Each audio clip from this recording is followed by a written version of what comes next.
The scarf had no distinct markings or labels, nothing to set it apart from any lady's scarf you'd see worn around the streets of Kielce, Poland. Just a fashion accessory, slightly dirtied by the hands of the farmer who rode into town to deliver it to Devorah Gutterman. But the scarf hid a secret, one that could get Devorah and her family killed. When it finally reached Devorah, she thanked the farmer. He didn't seem to suspect anything, so, as usual, she asked him to wait a moment. She'd be right back with his payment. She snuck away to the local flour miller. On the way, she ran her hands across the fabric. A slight bump. There it was. With a needle, she undid a portion of the stitching and pulled out the money. My family sent me American money. They had American money with them. They sent me a $5 bill. It was a fortune. She would take the American dollars to a flour miller and exchange it for Polish money, some of which she gave the farmer before he returned home, a payment for hiding her parents underground on the farmer's premises. If he knew they had a stash of this valuable American money, he would have killed them for it, instead of risking his life to hide them for small payments. He couldn't know. On one visit, the farmer handed her the clothing and news from the family. Her brother had died. In a moment of pain, she yelled, "Oy vey." I scraped the skin from my face. I was crying. I couldn't stop. The Jewish utterance didn't go unnoticed. Soon after, 2 Polish policemen paid her a visit. She acted calm and bluffed her way out of the interrogation. They took her papers to confirm their authenticity. She was convinced she wouldn't survive. Her only prayer was that the bullet would come from behind.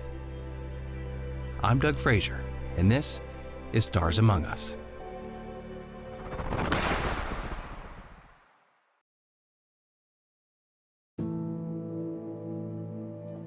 Devorah's family was wealthy by the standards of the 1940s. They dealt in wholesale and retail leather goods.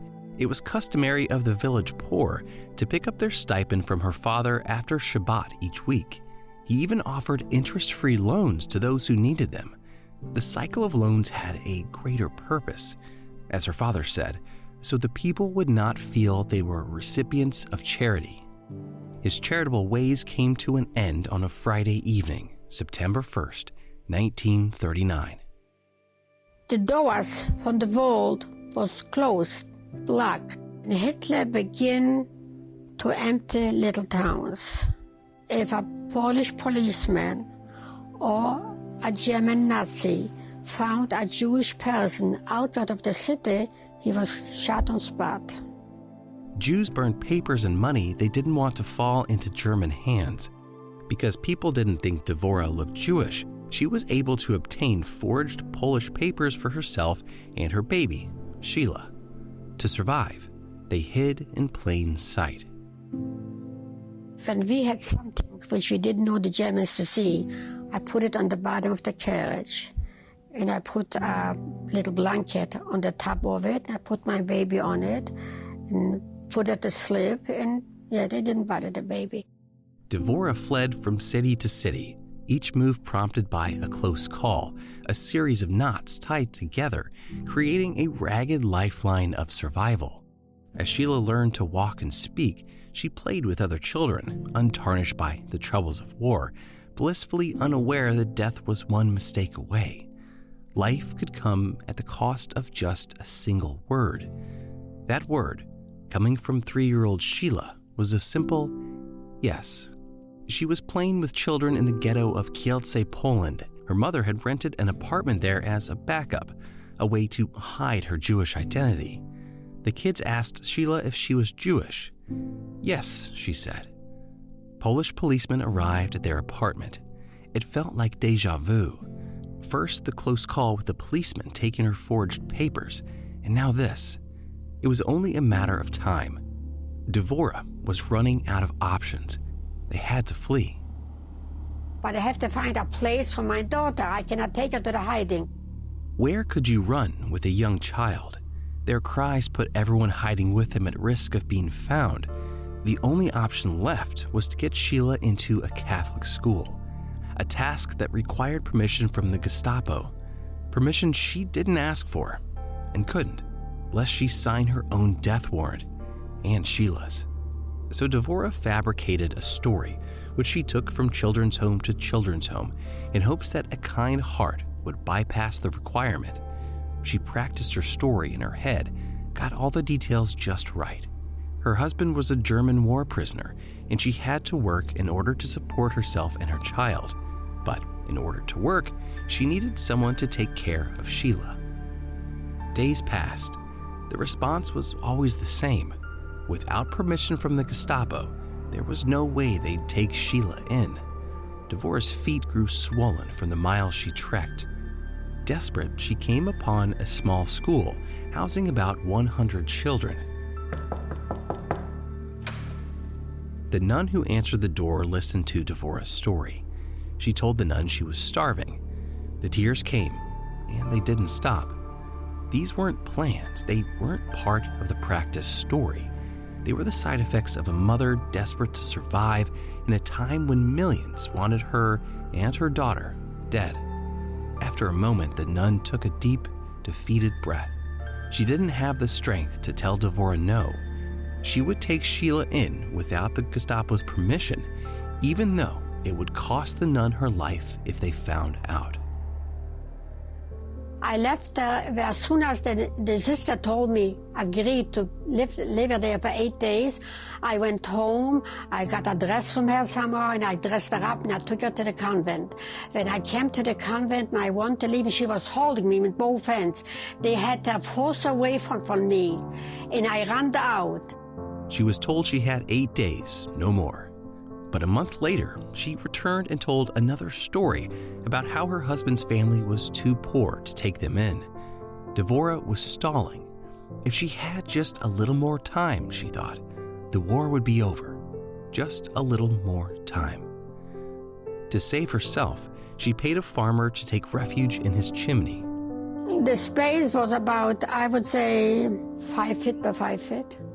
The 5x5 space was shared with 6 Jewish men who also had paid for safety. 3 men slept in a lofted bed built from sticks. They passed the hours playing cards and talking, mostly about food. Rations were meager. The thought of tasting an egg again became an unimaginable future. He gave us 1 bread a month. It was a big round bread. A month. That bread was cut in 4 pieces for 4 weeks.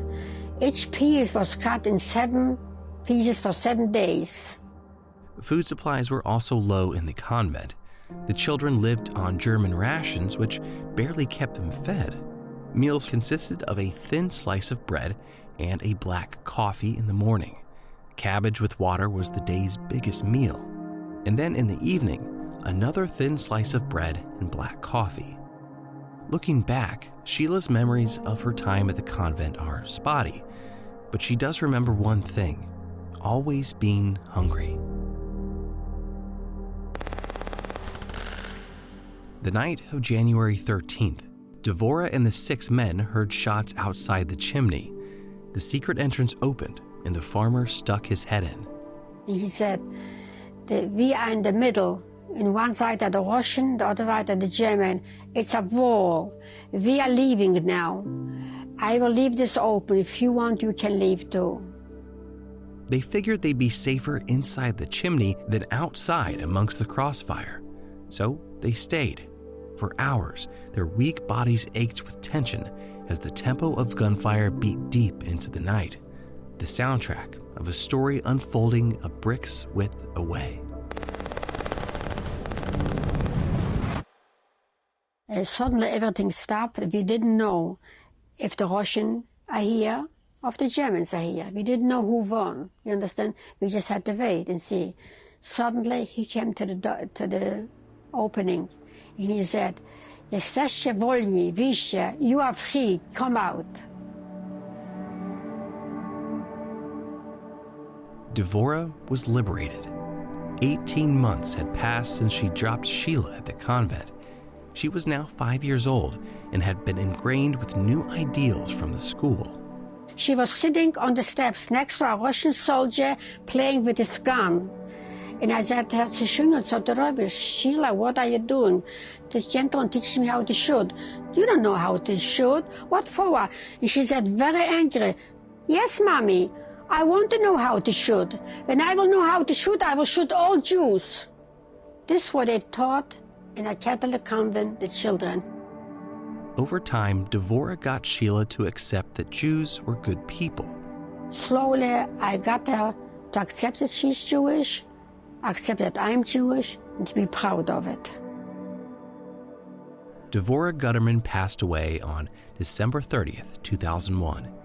In her final days, she looked back on the story of her life, all the moments that could have been the last knot in her ragged lifeline of survival.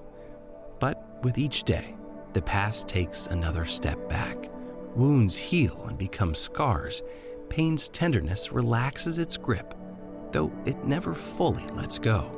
It lives with us, a reminder of what we've loved, of what we've lost, of what we've overcome.